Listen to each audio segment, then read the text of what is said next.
विनीता जी का सवाल है ऑयल इंडिया के बारे में, इस पर नजरिया क्या है? ऑयल इंडिया और ओएनजीसी की किस्मत एक जैसी कई बार दिखती है। फिलहाल अभी क्या ऑयल इंडिया में 1 साल के लिए पैसा लगाने का समय है?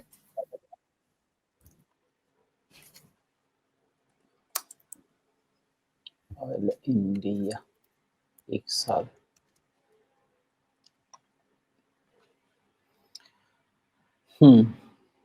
ऑयल इंडिया अगर वो अच्छा ठीक है। स्ट्रक्चर्स तो ऐसे हैं कि ये क्लोज हो रहा है 436 375 35 25 ऑलमोस्ट 10-12% का डाउनसाइड बनता है जो लग रहा है, क्योंकि इसका सपोर्ट आपको 380 के नीचे आ जाना चाहिए।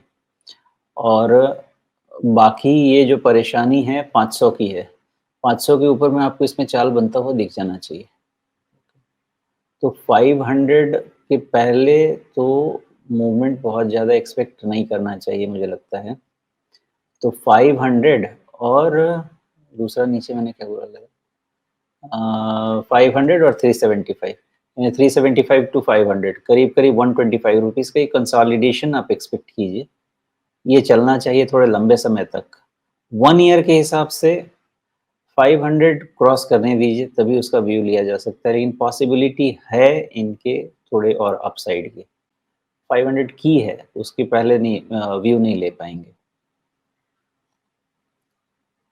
ओके, तो अगर मान लीजिए 500 पार हो जाता है और नीचे आपने 380 बताया वो नहीं टूटता है, तो क्या ये भी कटोरी बनाएगा? इसके लिए क्या कोई फंडामेंटल रीजन दिखता है आपको? क्योंकि क्रूड के भाव बढ़ने के मतलब चांसेस अभी तो दिख नहीं रहे हैं।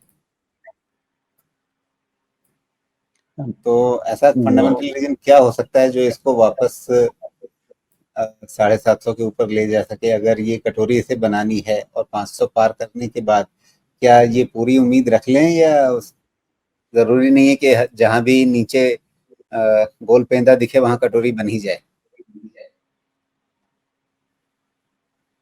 नहीं, ऐसा है ना, आप इस पे रिट्रेसमेंट डालिए कि क्या हुआ है।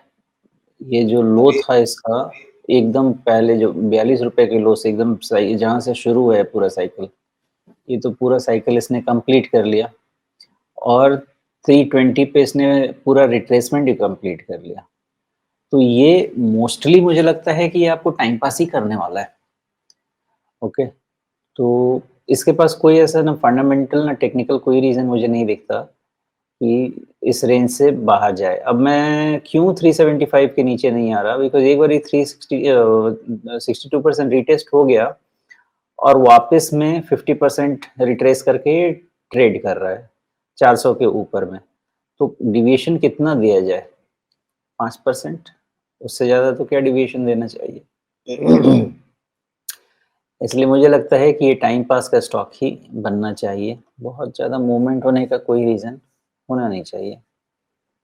जी, तो सुमेश जी समझा रहे हैं कि ये 2020 के मार्च में जो कोरोना बॉटम बना था वहां से बढ़ के ये 750 के ऊपर तक गया। इस पूरी चाल का रिट्रेसमेंट 61.2%। आप देखिए बिल्कुल वहीं पे इसके बढ़िया से डबल बॉटम बना 350 के आसपास। वहां से फिर इसने 50% रिट्रेसमेंट पार किया, 38.2% रिट्रेसमेंट पार किया। वहां पे इसको बढ़िया रेजिस्टेंस मिला, वहां से एक रिएक्शन आया है और अब आगे। लेकिन इस बार अगर ये 38.2% जो कोइंसाइड कर रहा है आपके 500 के लेवल से, ये पार हुआ तो फिर चलिए ठीक है, पूरी कटोरी नहीं बनेगी 750 की, लेकिन कम से कम ये अगला लेवल जो 600 के आसपास का है, अगली सीढ़ी तक तो जाने की कोशिश कर सकता है ना? बिल्कुल सही कह रहे हैं। 20% ही मूवमेंट तो पॉसिबल है 500 के ऊपर में। जी।